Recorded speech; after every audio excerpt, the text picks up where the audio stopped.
Okay, everybody, welcome to Andy Ranks the Records. We are back with another ranking, um, and this time for LA rock band, space rock band, some people like to say Failure. And this band was created by Ken Andrews and Greg Edwards, and basically humble beginnings, and then basically when they got Kelly Scott on drums, classic, just classic band. So there's 6 studio albums, um, and also a B-sides collection, and an EP, and also a live album. So kicking it off, this is more of a kind of tour exclusive slash souvenir, and it's Tree of Stars, so it's going to be right down at the bottom there. Amazing version of Heliotropic, um, or Heliotropic. I never knew how to say that word because Ken says tropic in the song, but and then Come Crashing. This was the debut of that song, so it's kind of like first studio song since Fantastic Planet. Buy this EP now. And I don't know, it was like $5 or $10 while we saw them live in 2014. So it's worth it. I've probably only played it all the way through a couple times, but nice to have 2 live versions of some magnified tracks and 2 live versions of Fantastic Planet tracks, and then a new song, which was kind of the selling point. But speaking of Fantastic Planet tracks, Fantastic Planet Live, and you're going, well, you liar, you can't rank it. You didn't even open it yet. I can tell it's sealed. But I've got the LP. I just didn't want to dig it out. Oops. So yeah, I've heard it a couple times, but it's one of those front to back live records where it doesn't exactly eclipse the studio counterpart. So really, you will usually go and listen to the studio one instead. And I mean, that's one of the most perfect rock records of the '90s. So there you go. But it's good. I mean, it's definitely the last thing I would listen to if you were new into the band or whatever. Um, but yeah, it doesn't quite reach the heights of actually seeing the band live.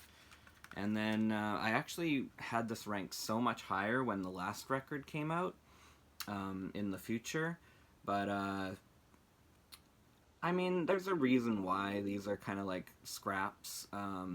B-sides, and the recording quality isn't consistent all the way through. um, this came with a DVD called Golden, with kind of a documentary about the group, which I have in my DVD collection. But I kept the CD separate because I used to actually listen to this quite a bit, because in '04 there wasn't much to listen to with Failure. So once you ran the first 3 into the ground, I mean, it was really exciting when this came out, and I listened to the first track, Shrine, over and over and over. That to me is the pick of the litter here. Great track. Golden's on here. Yeah, really the whole thing is pretty good, and if they polished up these tracks a bit more, they could have made a record for sure. I always thought it was interesting how Comfort wasn't on here, which would have been the title track to the first LP, but didn't make the cut. And it's so much better than like anything off Comfort, except for like 2 songs. So I never got that, but it's not my band. So, oops, those are about to fall. Okay, be cool. You can go down there. Um, and then, okay, so number 6 now. We're into the full-length studio records, and number 6 is going to be In the Future. Your body will be the furthest thing from your mind. Uh, Great title for an album, guys. It's like they're trying to compete with Fiona Apple, but this one's a signed one, and I mean, if Pledge Music didn't screw everyone over, including the band themselves, I would have had an LP copy of this. But that's okay. Um, yeah, it's definitely good, and I don't really understand when the latest record came out, Wild Type Droid, why people were saying, this is their best work since they were since their heyday, or Failure finally made a great record to compete with Fantastic Planet or Magnified. It's like, but the 2 comeback albums were incredible. And this one's really good. I mean, I have it number 6, so the bottom of the studio album pile, but yeah, it's a really good record. Some people say it's a little bloated or whatever. I just noticed there's no track listing on here. It would be nice if they gave us some liner notes or some lyrics or something. But the actual music here is really good. But yeah, it's very sprawling, kind of like Hard as a Monster was sprawling, and Fantastic Planet was, what, 68 minutes or so? So, yeah, it's a good one. It's just, if someone was like, I haven't listened to Failure, what should I check out? That wouldn't be the first one I would give them. But it's a solid 4 out of 5 for me. I think it was really good. I was really happy when it came out. It's just too bad that Pledge Music happened to them, and it got them a little bit of bad publicity from people that didn't understand that it was Pledge Music that was screwing everyone over. It wasn't Failure. Failure actually got screwed themselves. So, number 5, and I mean, it could go up at some point, but Wild Type Droid. It's just that it's so new, right? But, you know, it could even eclipse the one ahead of it years down the line. I mean, maybe I'll be doing another Andy Ranks the Records Failure Edition, and in 3 or 4 years, right? So, but to me personally, and this is kind of to deviate from the normal opinion, but my highlights are the first 2 tracks. They really come right out of the gate, especially Water with Hands. That one's really, really sweet, and Headstand was the first single, and I remember playing that over and over when it came out ahead of the record. Most people's highlight track has been Half Moon, I've noticed. And it's great that Greg is singing on Failure Records now.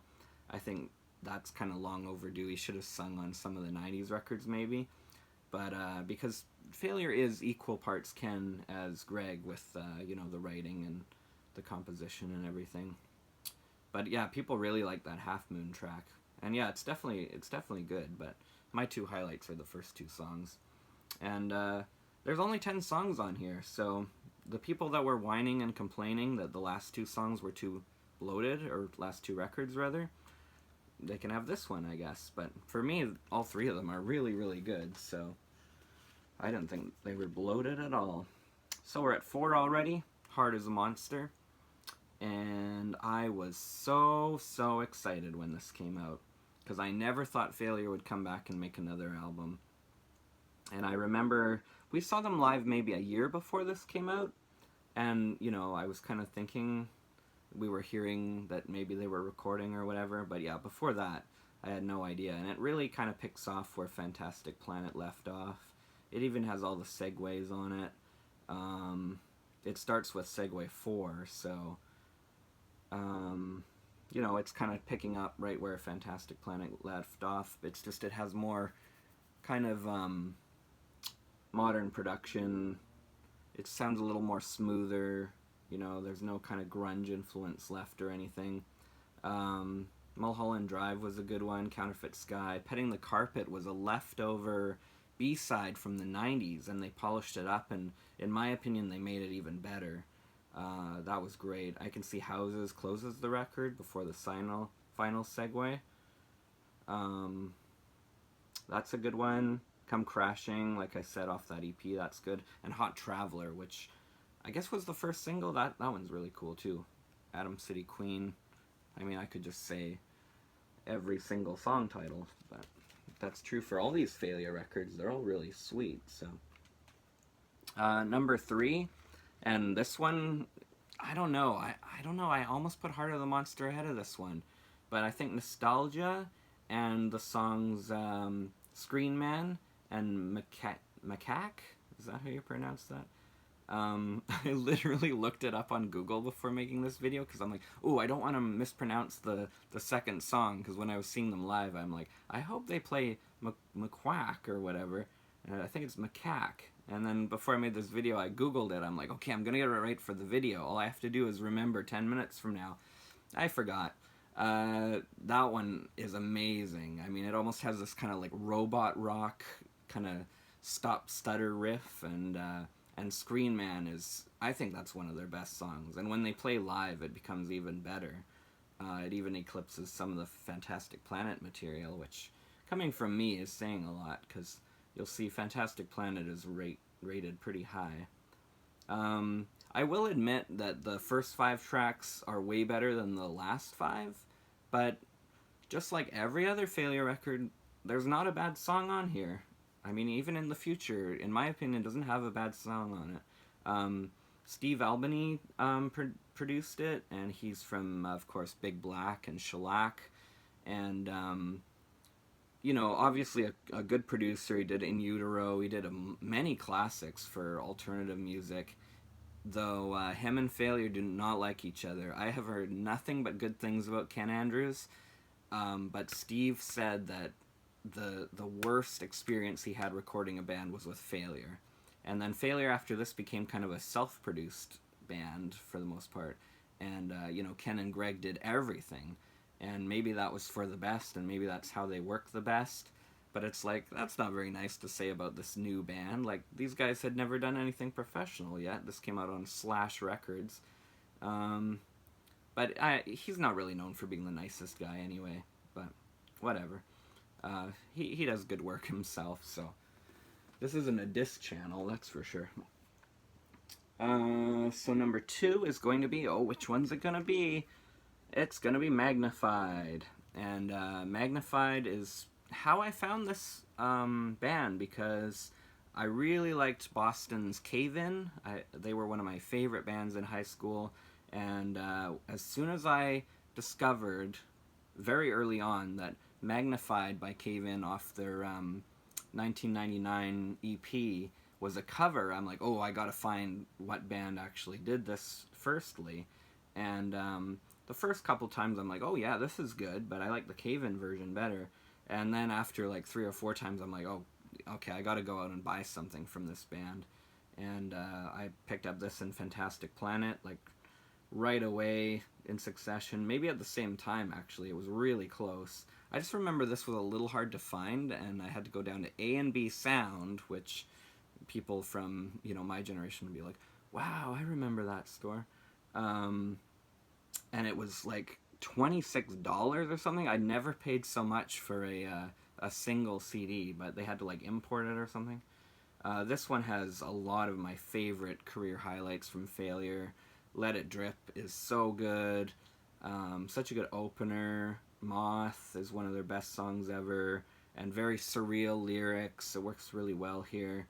They're good at hooks, but they also have a little bit of weirdness in there. It's not completely mainstream. Magnified, of course. Undone. What a single. Oh my god. That song today sounds just as fresh as when I heard it back then. And Wet Gravity just pummels. That bass on that track is incredible. One of the best bass lines I've heard from an early 90s record of any genre. So, and a lot of people hate that cover, but it's almost become iconic to me. It's the Frog cover. Like, it's cool, and you see it on a t-shirt. Obviously not very often, because they're not a very mainstream band, but you see it on a shirt, and it's like, wow, I want that shirt, man. Like, that's great. Let me take that shirt off your back. And then number 1, to the surprise of very few, though some people would pick Magnified, and I totally get why. I mean, this is a whole other beast. It's way more polished, it's way longer, it's way more sci-fi influenced. They were definitely influenced by... I know they were watching a lot of sci-fi, like Solaris and Fantastic Planet itself. And also lots of 70s music, lots of 70s movies, lots of Bond, like Connery era, Roger Moore era James Bond, which kind of makes sense that the Stuck on You video is such an homage to Bond. Stuck on You is one of the most interesting pop rock songs ever composed and should have been a huge, huge hit. It barely dented the alternative songs top 40. I think it topped out at 37 or 39 or something and fell away. And a lot of people in the industry thought this band was going to be huge, but unfortunately it was 3 strikes, they were out, and they didn't come back for a long, long time. And Ken Andrews went and did On, and some solo work, and You're the Rabbit, and produced other bands like Jimmy Eat World, and engineered bands, and mixed for Jimmy Eat World and APC and stuff like that. But yeah, and Greg Andrews went on to do Autolux. Kelly played with some people, some LA groups. But yeah, self-produced, comes out strong with Saturday Savior, into Sergeant Politeness, one of the best 1-2 punches on a 90s record ever, like right out of the gate, which goes right into the segue. Pillowhead was one of my most played songs in high school. I used to just listen to that. I'd get to track 5, listen, it's very short, and just repeat it again. What are some other highlights? The whole record is, but The Nurse Who Loved Me, who of course APC, A Perfect Circle, covered, and their version is cool and dreamy and sounds like an acid trip, but I like the original the best. It really, I don't know, when Ken shouts like, some pills in a little cup, that really hits hard for me. Another Space Song is one of the best composed rock songs of the 90s. Stuck on You, of course, way more poppy than the 2 songs it's between, but one of the best poppy rock songs. I think maybe the frequencies is what kind of prevented it from being a big hit, as some listeners probably didn't get that. Plus, you missed the rising action on the radio edit because they cut out the first 2 verses, and it goes right into I Thought I'd Drop You Easily, but you kind of miss the whole subject about the song. Anyway, a radio edit ruins another song, right? And Heliotropic, kind of like Wet Gravity, it comes in with that huge sounding bass, and everything sounds so industrial, and it sounds like something that a band could more easily do now, but back then it would be so difficult, and that song is so ahead of its time. And some industrial music and industrial influence stuff sounds a little dated now, and you listen and you go, that sounds so 90s, but this song will live on. I love that song so much it became my screen name on multiple websites and forums. What a beautiful record and gatefold, and love the artwork. So yeah, that's Failure, LA band Failure, Ken Andrews, Kelly Scott, and Greg Edwards. Amazing material from this band, and hopefully they keep going. If you like Failure, please rank your favorite albums in the comments. Anything constructive like that is way better than saying, you're so wrong, why'd you put that record in front of this record? It's my opinion. I'm not saying what the most popular one is.